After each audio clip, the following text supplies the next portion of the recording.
शुरू अल्लाह के नाम से जो बड़ा मेहरबान निहायत रहम करने वाला है। अज़ीज़ तलबा व तालिबात, अस्सलामु अलैकुम। यूनिवर्सिटी ऑफ़ एजुकेशन के ऑनलाइन तदरीसी सिलसिले में आप सबको खुशामदीद। एम.ए. उर्दू साल दोवम के इख्तियारी मज़मून उर्दू क़वाइद व इंशा के 11वें यानी आज के लेक्चर का मौजू इसमें ज़ात का हिस्सा अव्वल है, जो इसमें नकिरा की पहली किस्म है। जैसा कि आपके इल्म में है कि हमने अपने गुज़िश्ता लेक्चर में इसमें नकिरा पर रोशनी डालने के साथ मुख्तलिफ़ कुतुबे क़वाइद में इसमें नकिरा की अक़साम के सिलसिले में पाए जाने वाले तनव्वुं को मुख्तलिफ़ ख़ाकों की मदद से वाज़ेह किया, और फिर इसमें नकिरा की मारूफ़ अक़साम का ख़ाका भी आपके सामने पेश किया, जिसमें कोशिश की गई कि इसमें नकिरा की अहम अक़साम जो मुख्तलिफ़ कुतुबे क़वाइद में पेश की गई हैं उनका ज़िक्र किया जा सके।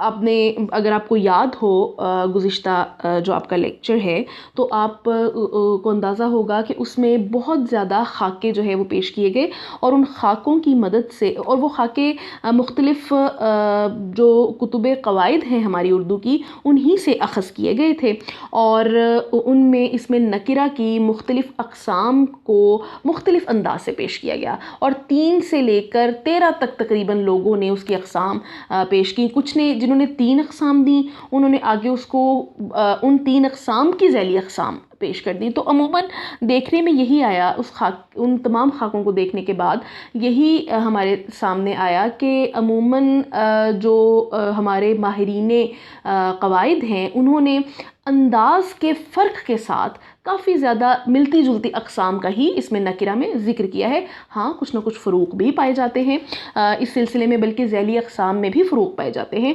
तो वही जो फ़र्क है वो या तनव्वु है, वही एक तरह का उर्दू ज़बान व क़वाइद का हुस्न भी है। तो उसमें से फिर हमने एक बुनियादी ख़ाका ले लिया, और हम वो ख़ाका हमने उस पर ये तय किया कि इस ख़ाके की मदद से हम अपने निसाब में इसमें नकिरा और उसकी अक़साम जो शामिल हैं उनका फ़र्दन मुताला करेंगे।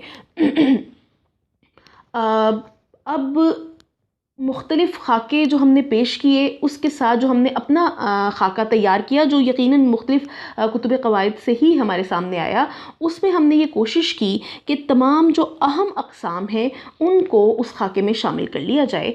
लिहाजा हमारे आइंदा कुछ लेक्चर्स इसी ख़ाके को सामने रखते हुए इसमें नकिरा की मारूफ़ अक़साम की तफ़सील के बयान में गुज़रेंगे। अज़ीज़ तलबा व तालिबात, जैसा कि आप पेश करदा ख़ाके में देख सकते हैं कि इसमें नकिरा को चंद मारूफ़ अक़साम में तक़सीम किया गया है, यानी इसमें ज़ात, इसमें किनाया, इसमें इस्तिफ़हाम, इसमें सिफ़त, इसमें मस्दर, इसमें हासिल मस्दर या कैफ़ियत, इसमें फ़ाइल, इसमें मफ़ऊल, इसमें मुआविज़ा और इसमें हालिया। जबकि इन अक़साम की आगे भी कई ज़ैली अक़साम हैं जिन्हें हम मुख्तसर तौर पर जानने की सही करेंगे। मुलाहिज़ा हो कि पेश करदा ख़ाके में इसमें नकिरा की पहली किस्म इसमें ज़ात है, जिसे हमने 2 हिस्सों में तक़सीम किया है। आज का लेक्चर इसमें ज़ात का हिस्सा अव्वल, जबकि इंशाअल्लाह 12वां लेक्चर इसमें ज़ात का हिस्सा दोवम या आखिरी हिस्सा होगा। उसके बाद के लेक्चर्स इंशाल्लाह हम इसमें नकिरा की अगली अक़साम जो आपको ख़ाके में नज़र आ रही हैं उन पर होंगे हमारे जो आइंदा लेक्चर्स आने वाले। तो आइए जनाब, इसमें नकिरा की पहली किस्म यानी इसमें ज़ात की वज़ाहत की तरफ चलते हैं। अब आप देखिए कि इसमें ज़ात का, यहाँ पर मैंने इसमें ज़ात की जो ज़ैली अक़साम हैं उनको भी पेश किया है, क्योंकि हम इसमें ज़ात को शुरू करने लगे हैं, लिहाजा उनकी ज़ैली अक़साम भी हमारे सामने होनी चाहिए। ये कुछ 7 ज़ैली अक़साम हैं, जैसे इसमें जिन्स, इसमें आला, इसमें ज़र्फ़, इसमें सौत, इसमें मुसग़्ग़र, इसमें मुकब्बर और इसमें जमा। अगला ख़ाका जो है वो पूरे का पूरा इसमें ज़ात की इन्हीं 7 अक़साम पर मुश्तमिल है।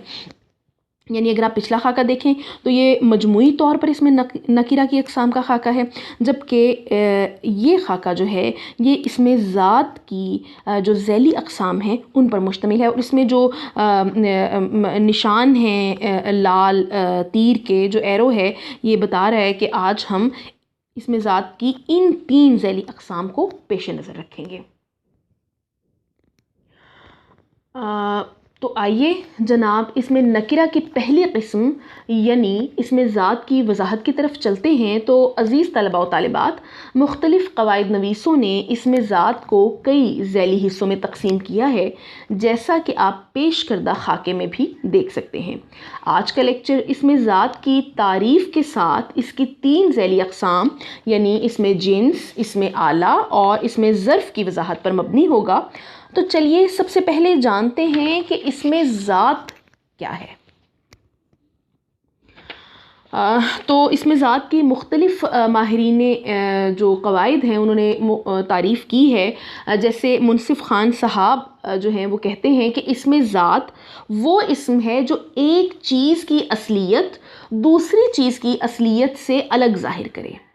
इसी तरह एक और तारीफ़ है कि वो इसमें नकिरा जो एक किस्म की चीज़ को दूसरी किस्म की चीज़ से अलग पहचानने के लिए इस्तेमाल हो, इसमें ज़ात कहलाता है। मसलन कुछ मिसालें आपके सामने हैं। औरत, लड़का, हाथी, शेर, कुर्सी, मेज़, आम, सोना, चांदी, चाकू वगैरह वगैरह।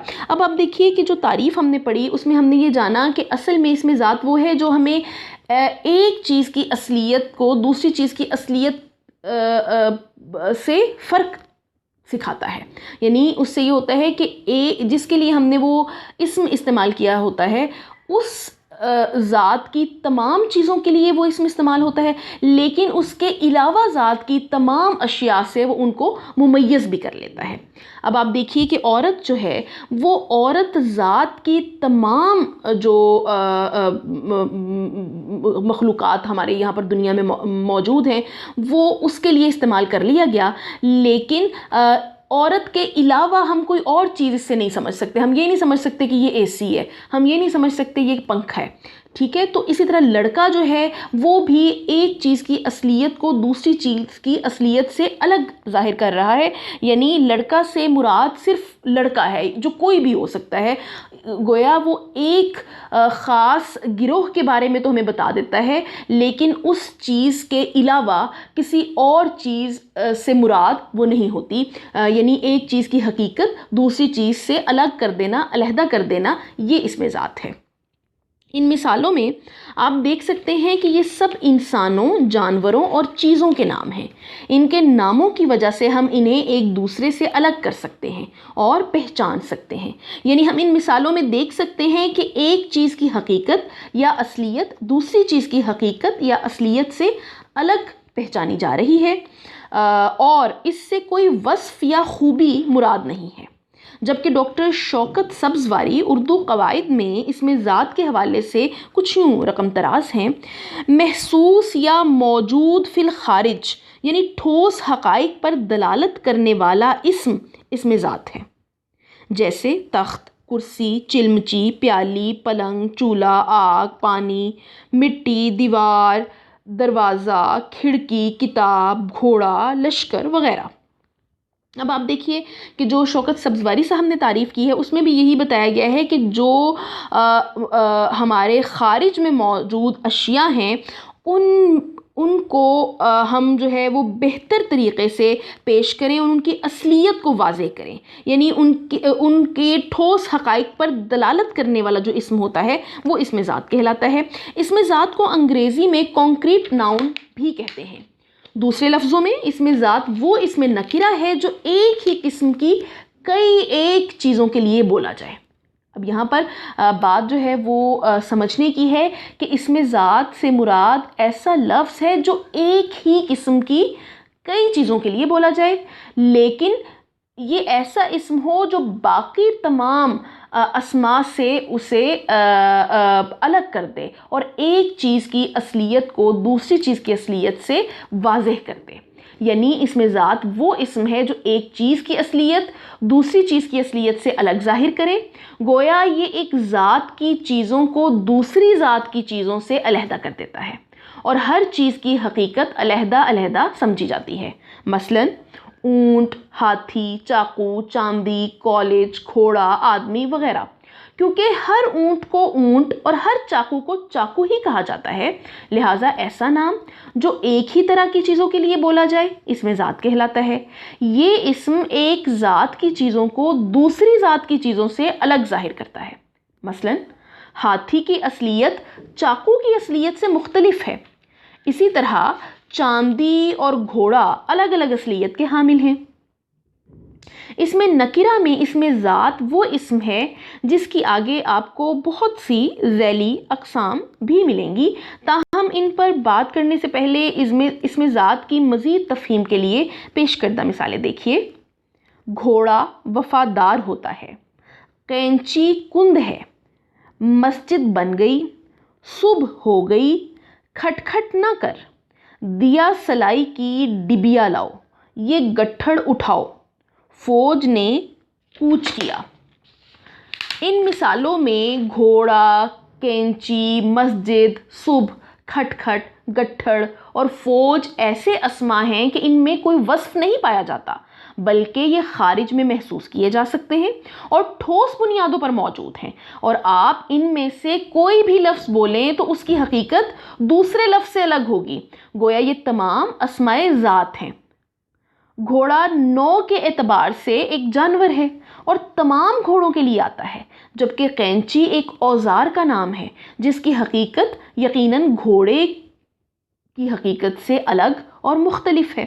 जबकि मस्जिद इबादत की जगह है, सुबह का लफ्ज़ वक्त को जाहिर कर रहा है, खटखट से आवाज़ की हकीकत मालूम होती है, डिबिया डब्बे की छोटी शक्ल या तस्गीर है, जबकि गट्ठड़ के लफ्ज़ से मालूम होता है कि बंधी हुई चीज़ का एक बड़ा भारी बोझ है।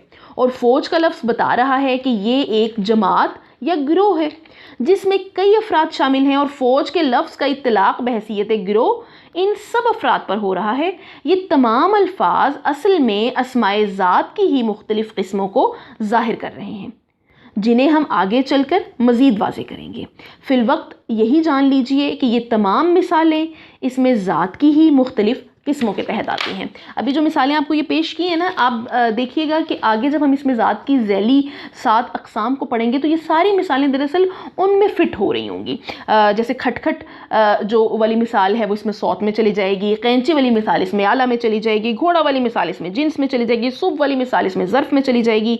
मतलब यूँ आप देखिए कि तमाम इसी तरह डिबिया वाली मिसाल जो है वो इसमें मुसग़्ग़र में चली जाएगी। तो आप देखेंगे कि ये जो हमने मिसालें दी हैं जो कि इसमें ज़ात की मिसालें हैं बुनियादी तौर पर, तो बुनियादी तौर पर इसमें ज़ात की मुख्तलिफ़ अक़साम की ही मिसालें हैं। तो आपको फ़िल वक्त ये मिसालें सिर्फ़ इसलिए पेश की गई कि आप पर वाज़े हो कि जो एक लफ्ज़ यहाँ पर इस्तेमाल किया जा रहा है वो एक लफ्ज़ उस ख़ास इस्म या उसकी नौ के लिए तो ज़रूर है, नौ की तमाम चीज़ों के लिए वो लफ्ज़ बोला जाएगा, लेकिन वो ख़ास लफ्ज़ जो है वो इसके साथ साथ दूसरे तमाम अल्फाज से भी उनको मुमय्यज़ कर देता है और एक चीज़ की असलियत या हकीकत दूसरी चीज़ की असलियत या हकीकत से अलग ज़ाहिर करता है। मज़ीद मिसालें देखिए। घोड़ा सरपट दौड़ता है, बिल्ली मियाऊं मियाऊं करती है, किताब, कलम, पेंसिल, स्लेट, तख्ती बाज़ार से ख़रीदो, गाय दूध देती है। इन मिसालों में भी हर एक चीज़ या इस्म दूसरी ज़ात से जुदा है।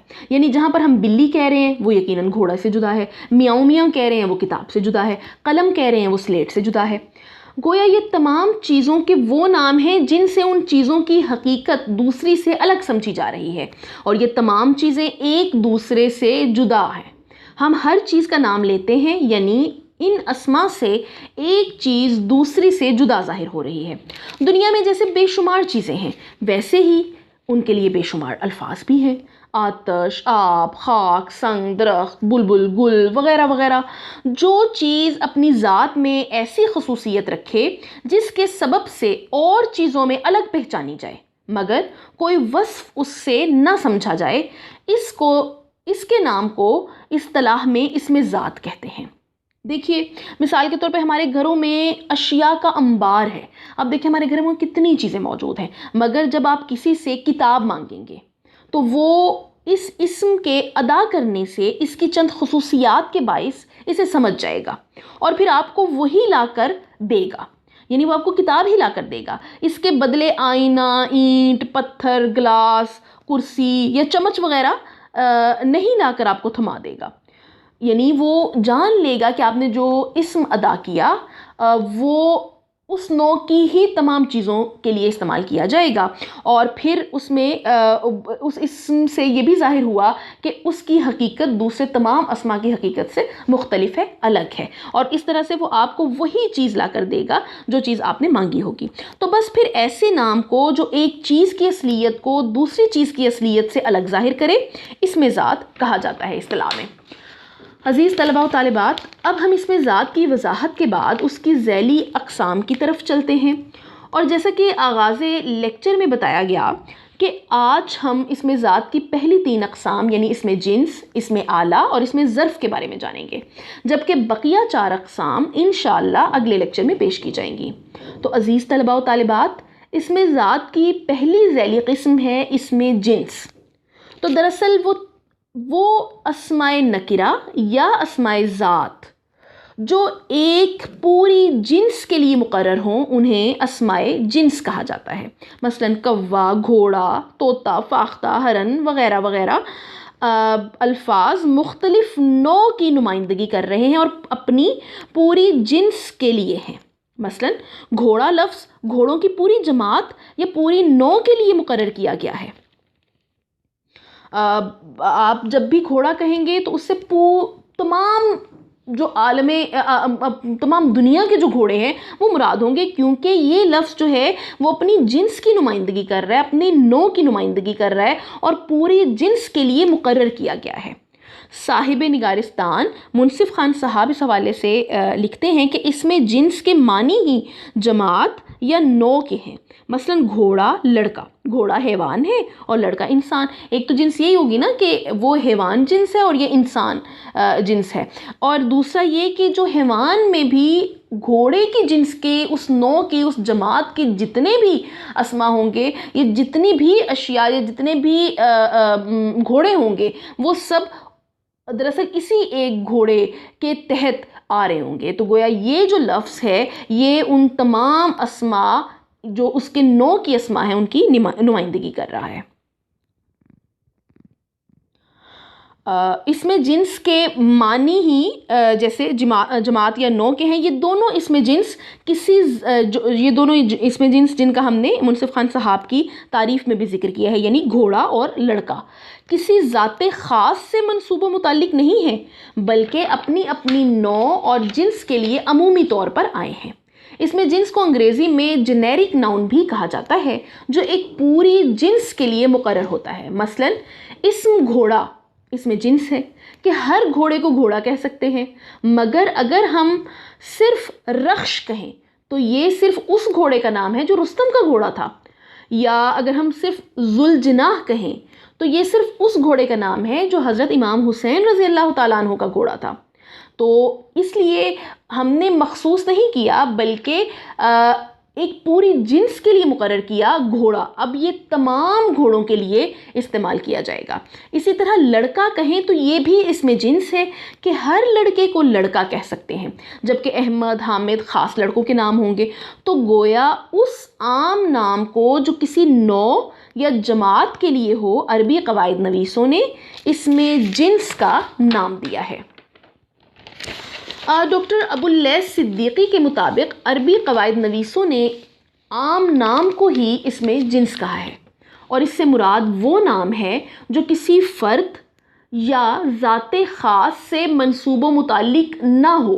गोया वो इस्म जो अपनी पूरी जिन्स या नौ या जमात के लिए बोला जाए, इसमें जिन्स कहलाएगा, जैसे हरन, फाख्ता, लड़का, घोड़ा वगैरह। अब आप देखिए कि ये तमाम जो अस्माए जिन्स आपको बताए गए हैं, ये अपनी पूरी जिन्स या नौ या जमात के लिए मुकर्रर किए गए हैं। अब जब भी इनका नाम लिया जाएगा तो उससे मुराद वो मुकम्मल जमात या मुकम्मल नौ ली जाएगी।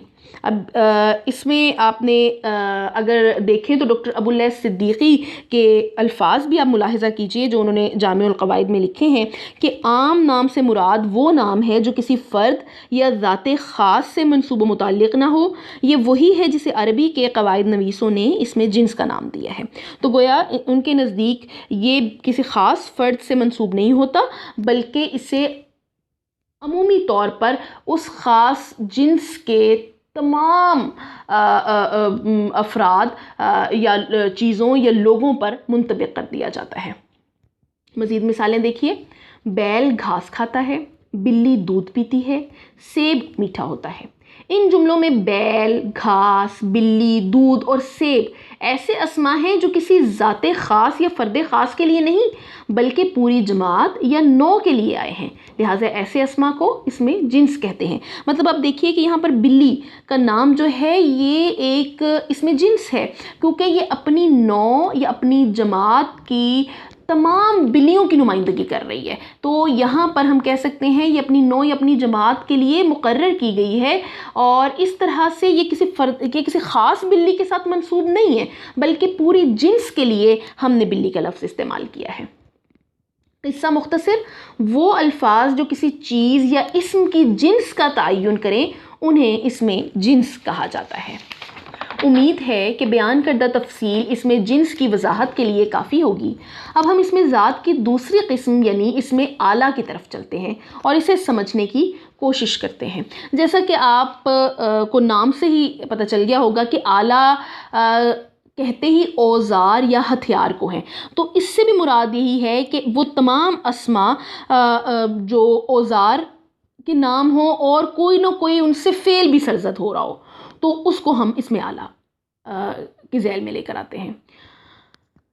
यानी वो इस्म जो हथियारों या औज़ारों के लिए आए इसमें आला कहलाते हैं। मसलन कैंची, छुरी, छलनी, फुंकनी, तलवार, खंजर, पेचकस, आरी वगैरह।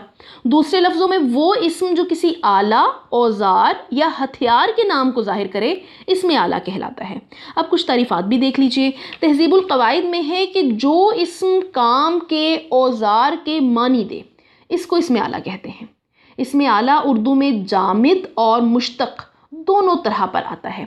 अब ये जो बात है कि इसमें आला जामिद भी होता है और मुश्तक़ भी होता है, ये बात हम अभी वाज़े नहीं करेंगे, बल्कि हम थोड़ा जब मज़ीद आगे जाएंगे, जब हम इसमें आला की मिसालें और उसको अच्छी तरह से समझ लेंगे, तो फिर ये जामिद और मुश्तक़ का जो क़िज़िया है इस पर भी बात करेंगे।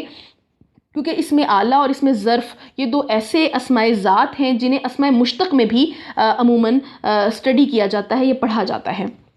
वजह यह है कि ये एक सतह पर जामिद भी होते हैं और दूसरी सतह पर मुश्तक़ भी होते हैं, लेकिन इसकी तफसील इंशाअल्लाह कुछ देर तक आती है। पहले चंद और तारीफ़ात देख लीजिए। जैसे तस्हीलुल क़वाइद में है कि वो अस्माए नकिरा जो औज़ार और हथियार हैं और जिनके ज़रिए से कोई फ़ेल सादिर होता है इसमें आला कहे जाते हैं।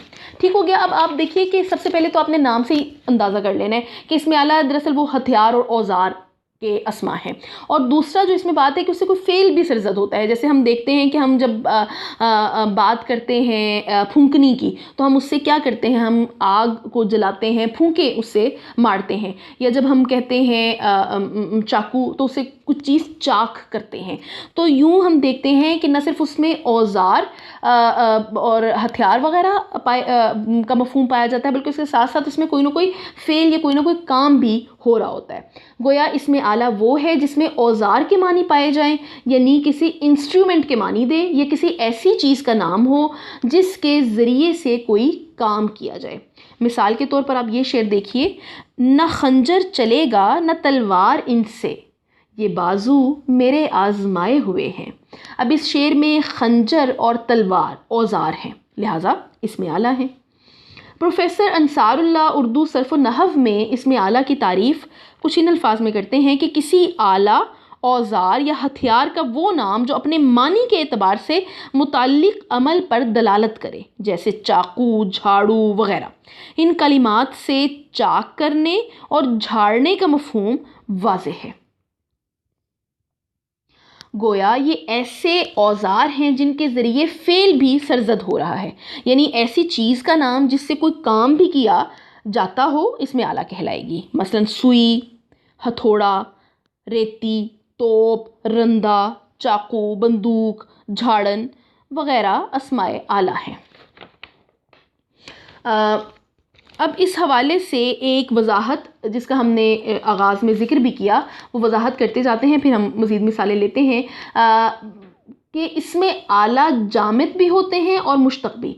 अब यहाँ पहले जामिद और मुश्तक की तारीफ़ात याद कर लीजिए। आपको याद होगा कि हमने जामिद और मुश्तक की जो तारीफ़ात हैं वो ग़ालिबन पहले या दूसरे लेक्चर में हमने अच्छे से पढ़ी थी कि जामिद से मुराद वो इस्म जो ना खुद किसी से निकला हो और ना ही उससे कोई दूसरा लफ्ज़ बने या निकले, जबकि मुश्तक से मुराद वो इस्म है जो खुद तो मस्दर से निकला हो लेकिन उससे आगे अल्फाज ना बन सके। तो अब इस दोहराई के बाद ये भी याद कीजिए कि पिछले लेक्चर में आपको इसमें नकीरा की अक़साम के तनव्वुं के बारे में तफसील से आगाह किया गया था और इस सिलसिले में ये बात भी वाज़े की थी कि बाज़ क़वाइद नवीस इसमें नकीरा की पहली 4 अक़साम यानी इसमें ज़ात, इसमें सिफ़त, इसमें किनाया और इसमें इस्तिफ़हाम को इसमें जामद और आखिरी कुछ अक़साम यानी इसमें फ़ाइल, इसमें मफ़ूल, इसमें हासिल मस्दर, इसमें मुआविज़ा और हालिया को मुश्तक के तौर पर भी पेश करते हैं। ताहम इस हवाले से आप ये भी देखेंगे कि इसमें आला और इसमें ज़र्फ़ इसमें ज़ात की किस्म के तौर पर भी मिलेंगे, जबकि इसमें मुश्तक की किस्म के तौर पर भी उनका मुताला किया जाता है। इसकी वजह यही है कि इसमें आला और इसमें ज़र्फ़ ऐसे अस्मा हैं जो जामिद भी होते हैं और मुश्तक भी। लिहाजा यानी किसी सूरत में वो हमें जामिद मिलेंगे और किसी सूरत में वो मुश्तक भी मिल जाएंगे। लिहाजा क़वाइद नवीसों ने इनको दोनों अक़साम में जगह दी है। मसलन तलवार, चाकू, खंजर, तोप वगैरह ऐसे अस्माए आला हैं जो इसमें जामिद हैं। यानी देखिए ये जो तमाम अस्मा है ना तो खुद किसी से निकले हैं और ना ही इनसे आगे अस्मा बन सकते हैं, जबकि आप जानते हैं कि झाड़न, फूंकनी और बेलन वगैरह भी अस्माए आला ही हैं जो बिल तरतीब झाड़ना, फूंकना और बेलना जैसे मसादिर से निकले हैं। तब यहाँ पर आप देखिए कि ये मुश्तक की झैल में आ रहा है, यानी जो मुख्तलिफ मसादिर से निकलते हैं। तो गोया आपने जाना कि ये अस्माए आला यहाँ पर इस सूरत में मुश्तक़ात हैं, इसीलिए क़वाइद नवीस इसमें आला को जामिद और मुश्तक दोनों में ही जगह दे देते हैं। ताहम चूँकि हम इसमें आला और इसमें ज़र्फ़ का मुताला इसमें ज़ात यानी इसमें जामिद की झैल में कर रहे हैं, लिहाजा हमारे लिए मुश्तक की तफसील किसी हद तक गैर ज़रूरी है। लिहाजा हम इससे इज्तिनाब करते हुए आगे बढ़ेंगे। उर्दू अस्माए आला की फ़हरिस्त देखें तो आपको मालूम होगा कि उर्दू में फ़ारसी और अरबी के अस्माए आला भी बकसरत इस्तेमाल होते हैं। यानी आप अगर अस्माए आला जो उर्दू में मुस्तामिल हैं उनकी फ़हरिस्त अगर आप देखें तो आपको नज़र आएगा कि उनमें से बहुत से अस्माए आला जो हैं वो फ़ारसी और अरबी से लिए गए हैं, जैसे मिक़यासुल हरारत यानी थर्मामीटर, मिसवाक, मिक़राज़ यानी कैंची, मीज़ान, मिंबर वगैरह। ये तमाम अस्मा आप देखिए कि ये अरबी से मुस्तार लिए गए हैं और हमारे यहाँ पर भी ये अस्माए आला के तौर पर इस्तेमाल होते हैं। इसी तरह आला मुकब्बिर सौत, ठीक है, तो ये भी इसमें आला के तौर पर इस्तेमाल होता है। तो उम्मीद है कि यहाँ पर आप इसमें आला के बारे में अच्छे से जान गए होंगे। लिहाजा एक छोटी सी सरगर्मी है आपके सामने, इसको हल करते हुए आप अगली इसमें ज़ात की अगली किस्म यानी इसमें ज़र्फ़ की तरफ बढ़िएगा। और इस सरगर्मी में आपने करना ये है कि जो अस्माए आला दिए गए हैं इनको आपने अपने जुमलों में इस्तेमाल करना है। तो अज़ीज़ तलबा व तालिबात, अब हम आज के लेक्चर की आखिरी किस्म यानी इसमें ज़ात की तीसरी झैली किस्म इसमें ज़र्फ़ की तरफ चलते हैं और इसे समझने की सही करते हैं।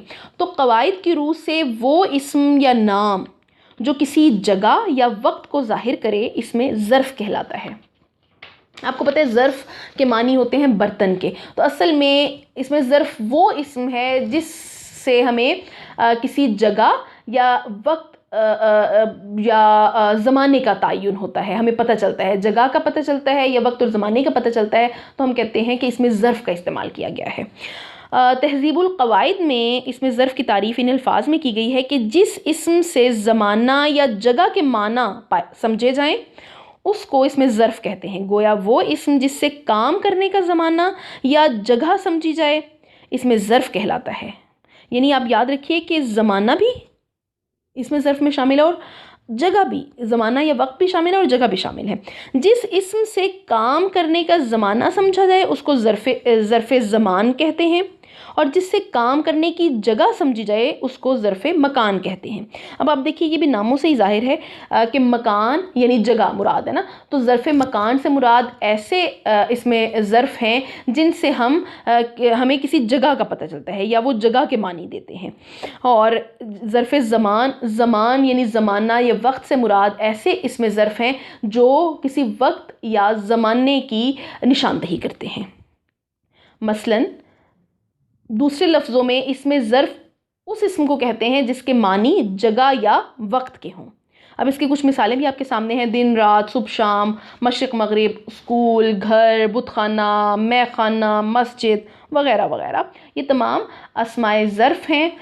अब आपने अभी तक की जो तारीफ़ात पढ़ी उसमें कहीं ना कहीं आपको अंदाज़ा हो गया होगा कि ज़र्फ़ जो है उसमें दो तरह के मानी पाए जाते हैं और इसी हवाले से हम कह सकते हैं कि बलिहाज़े मानी इसमें ज़र्फ़ की दो अक़साम हैं। दोनों आपके सामने हैं। पहली किस्म इसमें ज़र्फ़े मकान और दूसरी किस्म इसमें ज़र्फ़े ज़मान है। अब हम फ़र्दन इनको भी जानने की कोशिश करते हैं। वैसे इनके नामों से ही आपको वाज़ेह हो गया होगा कि इसमें ज़र्फ़े मकान से मुराद वो इसमें ज़र्फ़ है जिसमें जगह की निशानदेही होती है या जो जगह के मानी देता है, जबकि इसमें ज़र्फ़े ज़मान से मुराद वो है ऐसा इसम है या ऐसा इसमें नकिरा या इसमें ज़र्फ़ है जो वक्त या ज़माने के मानी देता है अपने, तो वो इसमें ज़र्फ़े मकान कहलाता है। अब इसमें ज़र्फ़े मकान की तारीफ़ आपके सामने है कि वो इस्म जो किसी जगह का तसव्वुर पेश करे इसमें ज़र्फ़े मकान है। मसलन मैखाना, घर, चरागाह, कुतुब खाना। गोया इसमें ज़र्फ़े मकान में जगह के मानी पाए जाते हैं और ये वो इस्म है जिसमें जगह या मकाम का ज़िक्र होता है। जैसे बाग, मस्जिद, घर, स्कूल, कलमदान, पीकदान, कुतुब खाना, शहर, स्टेशन, सब्ज़ी मंडी, शिफा खाना, ईदगाह, डाक खाना, पानदान, शिकारगाह वग़ैरह वग़ैरह। आप देखिए कि ये जो तमाम मिसालें मैंने आपके सामने रखी, इन सब में आप देख सकते हैं कि ये तमाम अल्फाज किसी जगह को ज़ाहिर कर रहे हैं। यानी स्टेशन, सब्ज़ी मंडी, डाकखाना, शिकारगाह, ये तमाम के तमाम किसी जगह को ज़ाहिर कर रहे हैं। तो इसमें ज़र्फ़े मकान को नाउन ऑफ प्लेस भी कहा जाता है। गोया ऐसे अस्मा जो जगह या मकाम के मानी पर दलालत करें। जैसे मज़ीद वज़ाहत के लिए ये जुमले मुलाहिज़ा हूँ। मैं सुबह गाँव जाऊँगा, वो कल रात शहर से वापस आया, वो हर शाम पार्क में जाता है। इन जुमलों में आप देखिए कि ख़त कशीदा लफ्ज़ जगह के मानी दे रहे हैं, लिहाजा क़वाइद की रूह से ये इसमें ज़र्फ़े मकान है। लेकिन अगर आप बग़ौर मुशाहिदा करें इन मिसालों का तो आपको इसमें ज़र्फ़े ज़मान भी नज़र आ जाएगा। जैसे सुबह, ये किसकी निशानदेही कर रहा है? ज़माने की और वक्त की निशानदेही कर रहा है। कल रात, तो कल किसकी निशानदेही कर रहा है? ये भी यकीनन वक्त की निशानदेही कर रहा है। शाम, ये भी जो है वो वक्त की निशानदेही कर रहा है। तो इसमें आप देखिए कि जो निशानज़द अल्फाज हैं वो तो इसमें ज़र्फ़े मकान हैं, जबकि उससे पहले आने वाले सुबह, रात और सुबह, कल और शाम जो हैं ये इसमें ज़र्फ़े ज़मान की मिसालें हैं। लेकिन खैर, जब हम इसमें ज़र्फ़े ज़मान पढ़ेंगे तो उसकी मज़ीद मिसालें भी आपके सामने पेश करेंगे। अभी फ़िल वक्त आप देखिए कि जो ख़त कशीदा जुमले हैं वो क़वाइद की रूह से इसमें ज़र्फ़े मकान हैं, क्योंकि ये जगह के मानी दे रहे हैं। गाँव भी जगह का मानी दे रहे हैं, शहर भी और पार्क भी। जी, तो इसमें ज़र्फ़ की दूसरी किस्म यानी इसमें ज़र्फ़े ज़मान की तरफ बढ़ते हैं। तो क़वाइद की रूह से वो इसमें नकिरा जो किसी वक्त या ज़माना को ज़ाहिर करे इसमें ज़र्फ़े ज़मान कहलाता है। मसलन सुबह शाम, रात, दोपहर, sepहर, साल, सेकंड, मिनट, घंटा, हफ्ता, महीना, सदी, ये सारे जो हैं ये वक्त और ज़माने का चूँकि तयन कर रहे हैं, उसको ज़ाहिर कर रहे हैं, लिहाजा ये सारे के सारे इसमें ज़र्फ़े ज़मां की ज़ैल में आएंगे, यानी ज़माने की ज़ैल में आएंगे। गोया इसमें ज़र्फ़े ज़मां वो इसम है जिसमें वक्त के मानी पाए जाते हों। ज़मां से आप समझ सकते हैं कि इसके साथ ज़माना या वक्त है, जबकि मकान से मुराद जगह है। इसमें ज़र्फ़े ज़मां को नाउन ऑफ टाइम भी कहा जाता है और इससे मुराद वो इस्म है जिसमें ज़माने या वक्त का ज़िक्र हो, जैसे आजकल, दिन रात, सुबह शाम, परसों तरसों वगैरह। इसमें आला की तरह अरबी और फ़ारसी के बहुत से इसमें ज़र्फ़ भी उर्दू में मुस्तामिल हैं, जैसे गुलिस्तान, गुलशन, मैखाना, महफ़िल, मजलिस, मस्जिद, कारखाना, मशरिक़, मग़रिब वगैरह वगैरह। तो यानी हम देखते हैं कि जिस तरह इसमें आला जो अस्माए आला थे और उनमें हमें अरबी और फ़ारसी के अस्माए आला मिलते हैं, उसी तरह हम देखते हैं कि इसमें ज़र्फ़ में भी अरबी के बहुत से जो अस्माए ज़र्फ़ हैं वो उर्दू में मुस्तामिल हैं। अब आगे कुछ मिसालें हैं इसमें ज़र्फ़े मकान की और उसके बाद मज़ीद मिसालें आप अगली स्लाइड पर देखेंगे इसमें ज़र्फ़े ज़मान की। आप इन मिसालों को पढ़ेंगे तो मुझे उम्मीद है कि आपको फ़ौरन अंदाज़ा हो जाएगा कि जगह का तयन कौन सी अस्मा है जो इसमें ज़र्फ़े मकान है, यानी जगह के बारे में बता रहे हैं, जगह का मानी दे रहे हैं। ये बाग खूबसूरत है, अहमद घर जा चुका है, वो सवेरे शहर चला गया है, स्टेशन पर गाड़ी आ गई है, आज डाक खाना बंद है, सब्ज़ी मंडी में खूब रश है। इन मिसालों में बाग, घर, शहर, स्टेशन, डाक खाना, सब्ज़ी मंडी चूँकि जगह के नाम हैं इसलिए इसमें ज़र्फ़े मकान है। जी, अगली मिसालें जो हैं ये इसमें ज़र्फ़े ज़मान की ज़ैल में है कि बच्चे सुबह से क्रिकेट खेल रहे हैं, वो शाम में चहलकदमी करता है। अहमद रात को जल्दी सोता है, जनवरी के महीने में खूब सर्दी पड़ती है। इन मिसालों में सुबह, शाम, रात और महीना चूँकि वक्त और ज़माने को ज़ाहिर कर रहे हैं, लिहाजा इसमें ज़र्फ़े ज़मान है। तो इस तरह की आप बहुत सी मिसालें पेश कर सकते हैं जिसमें आप इसमें ज़र्फ़े ज़मान और इसमें ज़र्फ़े मकान को अलग अलग कर सकते हैं। जो बुनियादी बात वो आपने याद रखनी है कि जो ज़र्फ़े मकान है उसमें आपको जगह का तयन होता है, यानी वो अस्माए ज़र्फ़ जो जगह का मानी देते हैं, और दूसरा जो है जो ज़मान है वो वक्त और ज़माने के मानी देते हैं। गोया हमने देखा कि बाज़ अस्मा ऐसे होते हैं जिनमें जगह या वक्त के मानी पाए जाते हैं। अब दोनों की जब हम बात करेंगे जगह या वक्त की तो इससे मुराद इसमें ज़र्फ़ होगा, लेकिन अगर अलग अलग उनकी अक़साम की बात करेंगे तो फिर जगह के लिए हम इसमें ज़र्फ़े मकान और वक्त के लिए इसमें ज़र्फ़े ज़मान को इस्तेमाल करेंगे। गोया जगह और वक्त यानी मकान और ज़मान एक तरह के ज़रूफ़ हैं जिनमें कोई फ़ेल या हालत वाक़े होती है। जैसा कि पहले भी ज़िक्र किया गया कि अरबी के बहुत से अस्माए ज़र्फ़ उर्दू में इस्तेमाल होते हैं, जैसे मकबरा, मखरिज, मंजिल, मक्तल, मसदर, मजलिस, मस्जिद, महफिल वगैरह। इसी तरह फ़ारसी के भी बहुत से इसमें ज़र्फ़ उर्दू में मौजूद हैं, जैसे गुज़रगाह, ख़यालिस्तान, बहारिस्तान, गुलशन, गुलजार, सैरगाह, शिकारगाह वगैरह। जहाँ इनको बनाने के कुछ कायदे मुकर्रर हैं, लेकिन उर्दू में इसमें ज़र्फ़ का कोई ख़ास वज़न या ख़ास कायदा नहीं है। शायद इसी वजह से उर्दू के बाज़ क़वायद नवीसों ने इसे क़वायदे उर्दू की बहस से भी ख़ारिज कर दिया है, और जिन क़वायद नवीसों ने इसे बरक़रार रखा है उन पर अरबी क़वायद के ततब्बो का गहरा असर है। उर्दू में इसमें आला की तरह इसमें ज़र्फ़ भी जामिद और मुश्तक़ दोनों सूरतों में मिलता है। असल में उर्दू में इसमें ज़र्फ़े ज़मान तो गैर मुश्तक़ होता है, यानी दिन रात, सुबह शाम वगैरह। अब देखिए कि ये दिन रात, सुबह शाम तो ना तो किसी से निकलते हैं और ना ही आगे इनसे कोई अल्फाज बनते हैं। अलबत्ता जो ज़र्फ़े मकान है उनके कुछ अल्फाज मुश्तक़ भी होते हैं। इसी बाइस इसमें ज़र्फ़ को इसमें जामिद के साथ साथ इसमें मुश्तक़ की ज़ैली अक़साम में भी देखा जाता है। जैसे आप देखिए कि हमने जब पढ़ा उसमें जैसे शिकारगाह है, तो अब ये जो है गाह को साथ लगाने से शिकारगाह बन गया। इसी तरह कुतुब खाना लगाने से कुतुब खाना बन गया। इसी तरह इत्रदान है, पीक दान है। तो हम देखते हैं कि जो मुख्तलिफ जो हैं ज़र्फ़े मकान वो मुश्तक होते हैं, यानी जो ज़र्फ़े ज़मान हैं वो चूँकि एक से ही रहते हैं इसलिए उनको हम सिर्फ इसमें जामिद में ही देखते हैं, जैसे सुबह शाम, दिन रात, घंटा, मिनट, सेकंड, उनसे ना तो मज़ीद अल्फाज निकलते हैं ना वही किसी से निकले होते हैं, लिहाजा वो इसमें ज़र्फ़े ज़मान जो हैं वो गैर मुश्तक में पढ़े जाते हैं और उन्हें सिर्फ इसमें जामिद की ज़ैल में ही पढ़ा जाता है।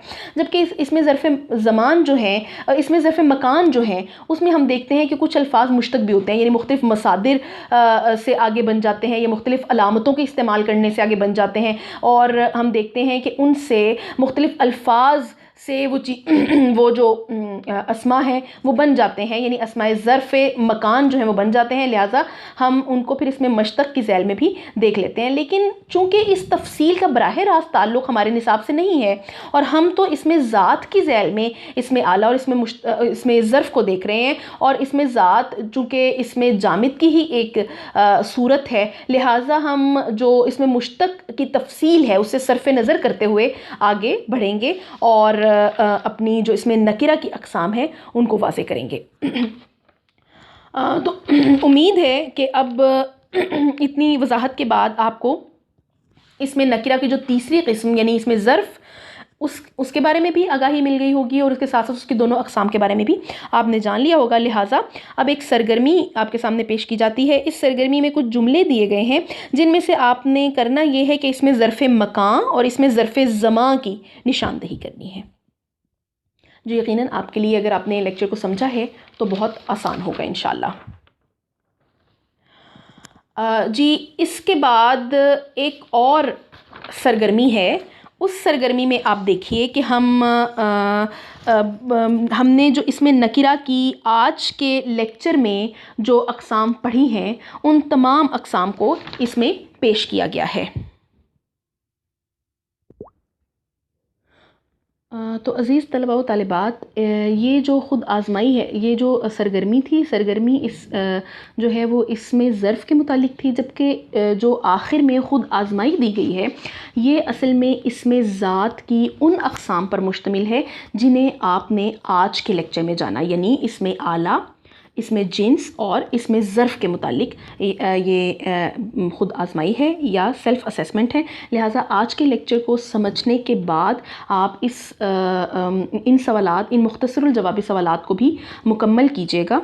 तो अज़ीज़ तलबा व तालिबात, इस ख़ुद आज़माई या सेल्फ़ असेसमेंट के साथ ही हमारा आज का लेक्चर भी इख्तिताम पज़ीर होता है, जिसमें हमने इसमें ज़ात और उसकी पहली 3 ज़ैली अक़साम यानी इसमें जिन्स, इसमें आला और इसमें ज़र्फ़ के बारे में जाना। इंशाअल्लाह अगले लेक्चर में इसमें ज़ात की बकिया चारों अक़साम के साथ हाज़िर होंगे। तब तक के लिए इजाज़त दीजिए। आपकी समाअतों की बेहद शुक्रगुज़ार हूँ। अल्लाह हाफ़िज़।